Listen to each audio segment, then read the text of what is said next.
우리 다 같이 사도신경으로 우리의 신앙을 고백하도록 하겠습니다. 나는 전능하신 아버지 하나님, 천지의 창조주를 믿습니다. 나는 그의 유일하신 아들, 우리 주 예수 그리스도를 믿습니다. 그는 성령으로 잉태되어 동정녀 마리아에게서 나시고 본디오 빌라도에게 고난을 받아 십자가에 못 박혀 죽으시고 장사된 지 사흘 만에 죽은 자 가운데서 다시 살아나셨으며 하늘에 오르시어 전능하신 아버지 하나님 우편에 앉아 계시다가 거기로부터 살아있는 자와 죽은 자를 심판하러 오십니다. 나는 성령을 믿으며 거룩한 공교회와 성도의 교제와 죄를 용서받는 것과 몸의 부활과 영생을 믿습니다. 아멘. 오늘 우리에게 주신 하나님의 말씀은 예레미야 31장 1절부터 6절까지 말씀입니다. 제 성경으로 구약 성경 1100면에 있는 예레미야 31장 1절부터 6절까지 말씀, 저와 여러분의 순서로 교독하겠습니다. 여호와의 말씀이니라. 그때 내가 이스라엘 모든 족속의 하나님이 되고 그들은 내 백성이 되리라.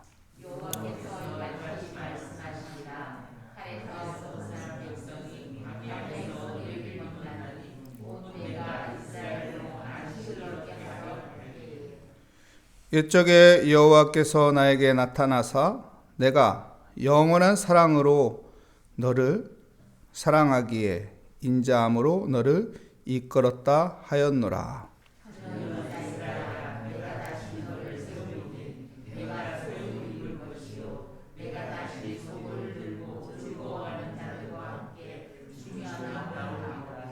내가 다시 사마리아 신들의 포도나무를 심되 심는 자가 그 열매를 따기 시작하리라.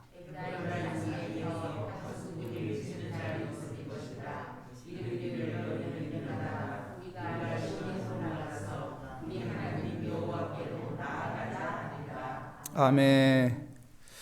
오늘 말씀의 제목은 약속의 힘, 약속의 힘이라는 제목으로 하나님의 말씀을 증거하도록 하겠습니다.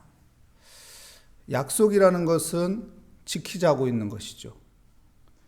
그래서 그 약속을 하게 되면 우리는 그 약속을 생각하게 하고 그 약속에 대한 희망을 가지고 기대를 가지고 살게 됩니다. 사람이 살면서 많은 약속들을 합니다. 그렇죠? 그 약속 속에 기대와 소망을 가지며 살아가는 것입니다. 오늘 본문 말씀에 보면은 중요한 말씀이 2절 말씀이죠. 2절 말씀에 보면 여호와께서 이같이 말씀하시니라. 칼에서 벗어난 백성이 광야에서 은혜를 입었나니 곧 내가 이스라엘로 안식을 얻게 하려 갈 때라고 말합니다. 여기에서 보면은 칼이라는 단어가 있고 광야라는 단어가 있고 안식이라는 단어가 있습니다. 여러분, 칼은 무엇을 상징하는 말일까요? 고난을 이야기하는 단어입니다. 광야 역시 어려움을 이야기하는 단어이죠. 안식은 무엇을 이야기하나요? 평안을 이야기하는 단어입니다. 이스라엘 백성들에게 칼이라는 것이 들어왔죠. 고난이 시작했어요. 남유다 시대에 16대 왕 하면은 요시야 왕입니다. 요시야 왕이 있었을 때 이스라엘 백성들에겐 희망이 생겼어요. 와, 제2의 다윗이 생겼구나. 이 나라가 이제 굉장해지겠다. 이런 기대를 갖게 되죠. 근데 요시야 왕이 잘못된 판단으로 하여금 어떻게 합니까? 죽게 됩니다. 남유다에게는 절망적인 상황이에요. 슬픔이 시작되는 거예요.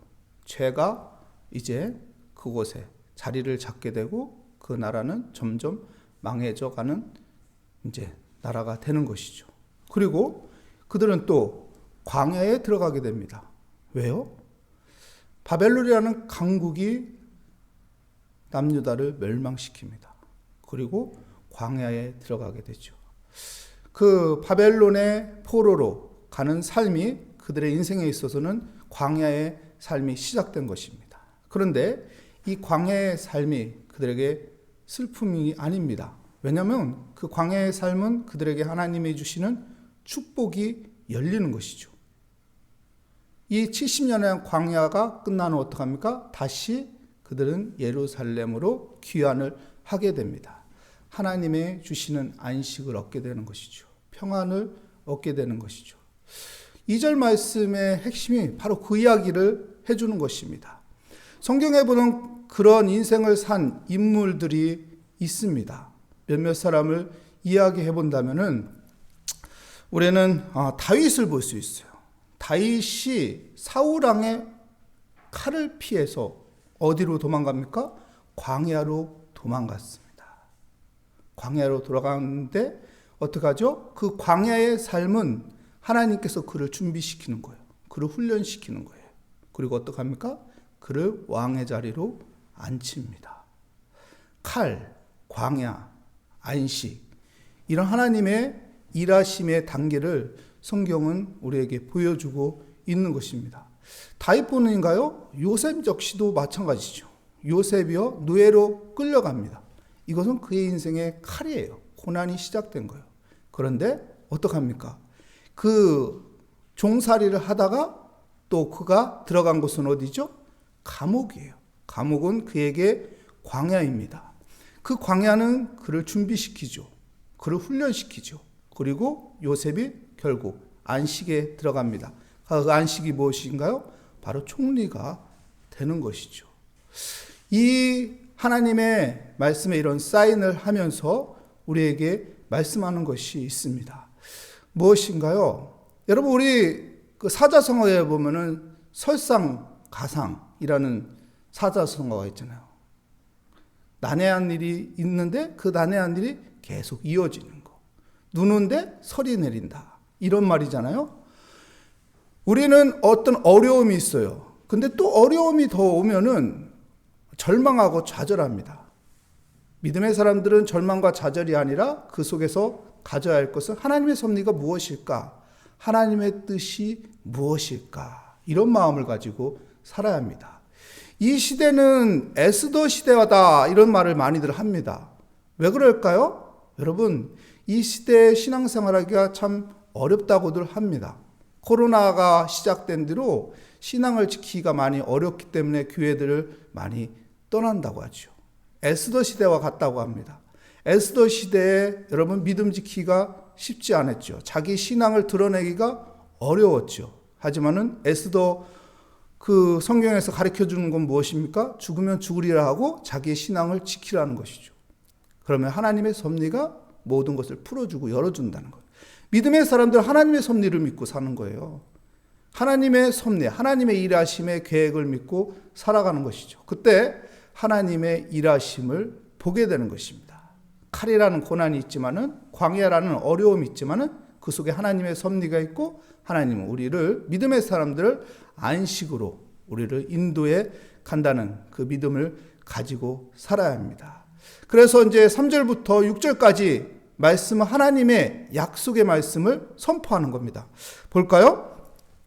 하나님의 말씀 3절부터 6절까지 말씀입니다. 옛적에 여호와께서 나에게 나타나사 내가 영원한 사랑으로 너를 사랑하기에 인자함으로 너를 이끌었다 하였노라.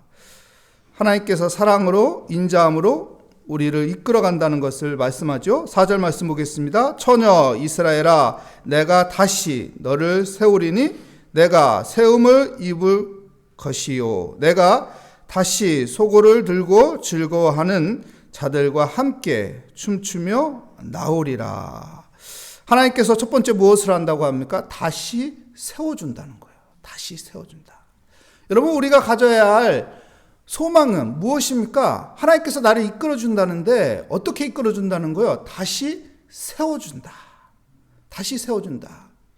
이 고난의 칼이 있지만은, 이 어려운 광야에 내가 있지만은 하나님께서 나를 다시 세워주신다. 이 약속의 말씀을 붙잡고 우리는 살아야 하는 것입니다. 이 코로나 시대에 하나님이 함께 하실까요? 하나님 함께 하지 않을까요? 하나님 함께 하십니다. 그렇기 때문에 하나님께서 다시 세워주신다. 여러분, 무너진 것이 있습니까? 어려운 것이 있습니까? 그러면 그 속에서 하나님께서 다시 세워주신다. 이 믿음을 가지고 살아야 하는 것입니다. 계속 볼까요? 5절 말씀입니다. 내가 다시 사마리아 신들의 포도나무를 심되 심는 자가 그 열매를 따기 시작하리라. 열매를 다시 따기 시작한다고 두 번째 말하고 있습니다. 이제 하나님께서 번성하게 해준다는 것이죠. 여러분, 우리 그 하박국 말씀을 보면은 우리가 잘 아는 말씀 있잖아요. 무화과 나무 잎이 마르고 포도 열매가 없고 감람나무 열매가 없고 외양간에 송아지가 없어도 난 즐거워하리라. 뭐 말이 되는 말이에요? 여러분, 말이 되는 말이냐고요. 열매를 맺지 못하고 있는데 양이 없고 소가 없는데 이게 말이 되냐고요. 근데 즐거워한대요. 왜 그럴까요? 하나님께서 열매 맺어주니까. 하나님께서 이 황폐한 곳에 다시 세우셔서 열매를 맺게 해주니까. 믿음의 사람들은 이 소망을 가지고 살아야 합니다. 여러분, 열매 맺게 해준다. 열매 맺게 한다. 우리 자녀가 잘 안 되는 것 같아요? 내가 기도하니까 하나님께서 다시 회복시켜 주신다. 다시 열매 맺게 해주신다. 우리 가정이 경제적으로 어려운 것 같아요? 그러면 다시 하나님께서 이곳에 하나님의 은혜가 함께 해주셔서 이 경제적인 막힌 것들을 뚫어주시고 하나님께서 다시 열매 맺게 해주신다. 이 약속의 말씀을 붙잡고 사는 것입니다. 믿음의 사람들은 약속의 말씀을 가지고 다시 하나님께서 세우시고 열매 맺게 해주신다. 이 믿음 가지고 살아가라는 것이죠. 6절 말씀 볼까요? 6절 말씀 보면은 에브라임 산 위에 파수꾼이 외치는 날이 있을 것이라. 이르기를 너희는 일어나라. 우리가 시온에 올라가서 우리 하나님 여호와께 나아가자 하리라. 여호와께 나아가자 하리라 말한다는 것입니다. 무슨 말인가요? 하나님을 예배하자. 하나님을 찬양하자. 너희들은 나의 자녀잖아. 하나님의 자녀잖아. 그렇기 때문에 다시 회복되어서 하나님을 찬양하자. 하나님을 예배하자. 이렇게 된다는 것입니다. 여러분, 하나님은 하나님의 자녀들 끝까지 붙잡습니다. 하나님을 예배하게끔 만들어 놓습니다. 이스라엘 백성들을 바벨론의 포로로 끌려가게 만들었지만은 결국 어떻게 합니까? 그들은 예루살렘에 돌아와서 하나님을 예배하기 위해 성전을 짓고 하나님을 찬양하고 예배하게 됩니다. 이처럼 여러분, 하나님께서는 우리를 다시 예배를 회복시켜주는 은혜가 있게 해주실 것입니다. 우리 믿음의 사람들이 이 소망을 가지고 살아야 돼요. 교회들이 약해지고 있네. 교회들의 교인들이 줄어들고 있네. 교회들이 힘드네. 이것만 보는 것이 아니라 내가 여기에 초점을 맞추는 것이 아니라 하나님이 회복시켜주는, 하나님이 다시 한국교회를 부흥시켜 줄 것이다. 하나님께서 교회들을 다시 세워주실 것이다. 하나님께서 또 많은 사람들이 하나님을 찬양하고 예배하게끔 하나님께서 은혜 베풀어 주실 것이다.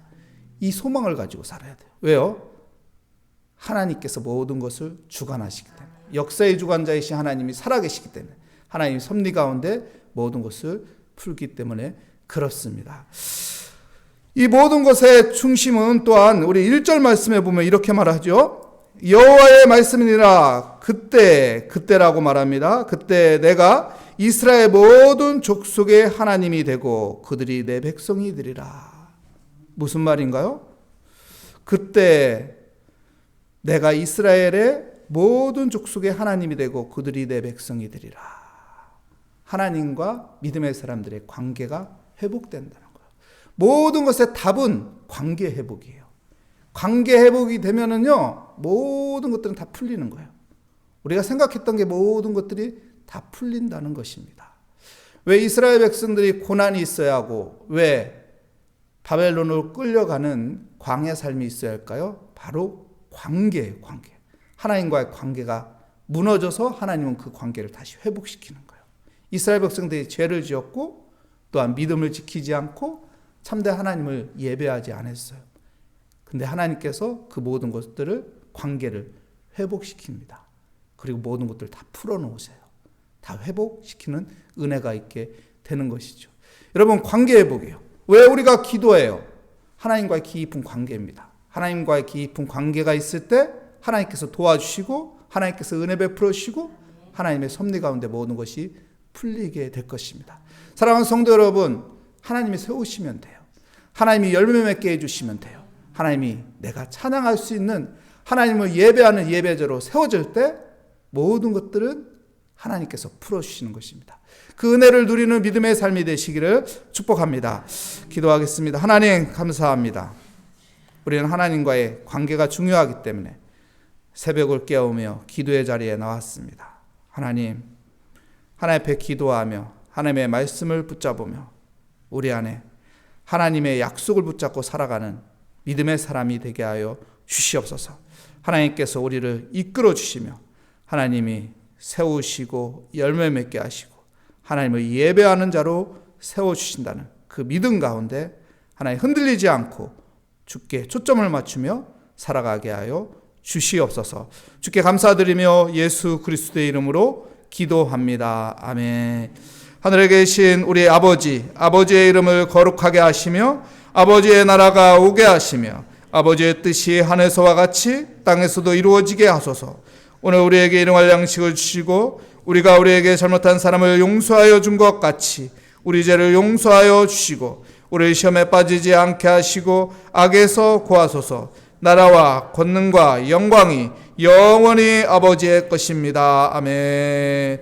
오늘 말씀을 다시 한번 붙잡고 주님을 바라보며 약속의 말씀을 붙잡으며 하나님의 인자하신 그 섭리를 생각하며 기대하며 소망을 가지며 우리가 하나님 앞에 모든 것을 맡기고 기도하도록 하겠습니다. 오 하나님 감사합니다. 하나님, 우리 하나님의 말씀을 믿고 신뢰하며 그 말씀을 붙잡고 살아갑니다. 약속의 힘이 있습니다.